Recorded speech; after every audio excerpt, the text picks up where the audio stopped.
अब गर्मी की मार पशुपालकों पर भी पड़ने लगी है।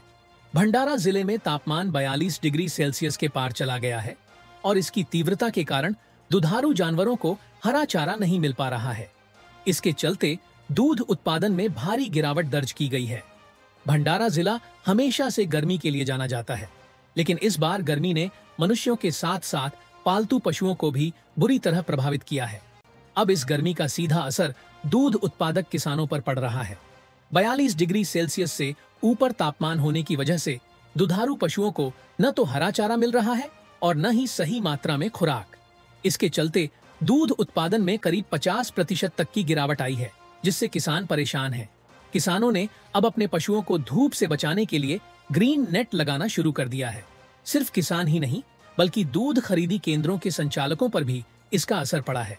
माझे नाव यादूराव ताराचंद मुळे, मी एक दूध उत्पादक शेतकरी आहे आणि आज जो हवा उन्हाचा तडाखा वाढला आहे याच्यामुळे ज्या गाई किंवा म्हशी यांना खूप मोठ्या प्रमाणावर या उन्हाचा त्रास होत आहे। जो दूध देण्याची क्षमता त्यांची जे 10 लिटर होती ते अर्ध्यावर येऊन गेलेली आहे।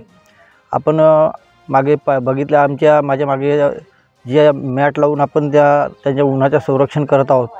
पूर्वी लोक दाराचा मांडो घालून त्या ठिकाणी त्यांचा बचाव करत होते, परंतु आता पर्यावरणपूरक म्हणा किंवा शासनाने लाकूड तोड बंदी आणल्यामुळे ह्या अशा कुठल्याच दाराच्या जो झाडांच्या फांद्या टाकून पूर्वी लोक मंडप घालायचे जनावरांसाठी, ते आता कालबाह्य झाले आहेत।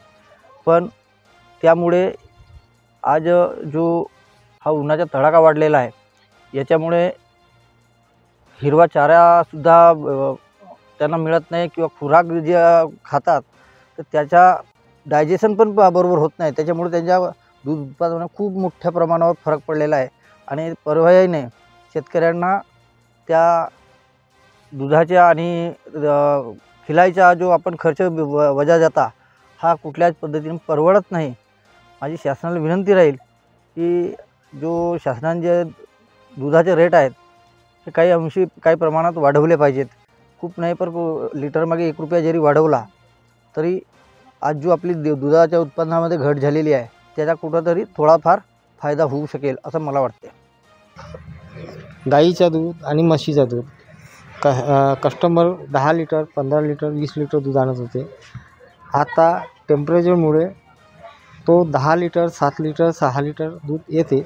याचा फटका हा वातावरणामुळे टेम्परेचरमुळे जनावरांवर पडलेला आहे। येथील शेतकरी असून शेतीला जोडधंदा म्हणून भाऊसाहेब आम्ही हे म्हशी गाई पालन करतो, पण ह्या वर्षीला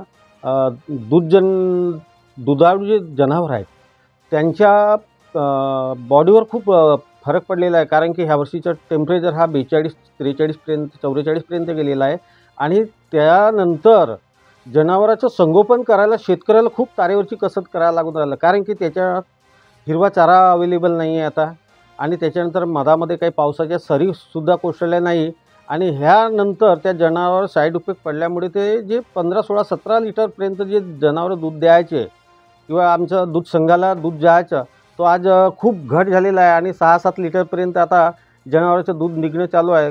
खरंच आम्हाला ह्या शेतकऱ्यांना असं सांगावंसं वाटते की बुवा जनावरांमध्ये ऋतूप्रमाणे चेंजेस होतात, पण ह्यावर्षी खूप खरंच शेतकऱ्याला हे डबघाईस दिवस दिसतात दूधजन्य पदार्थामध्ये आणि जनावराचे जर एक प्रकारे आपण जर जनावराकडे बघितलं तर त्याच्या बॉडीवर आहे ते साईड इफेक्ट होत असते।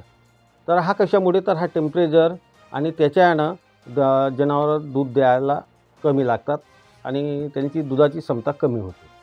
पहले गांव के दूध केंद्रों पर बड़ी मात्रा में दूध आता था, लेकिन अब 50% कम दूध आने की वजह से खरीदी केंद्रों के सामने भी आर्थिक संकट खड़ा हो गया है।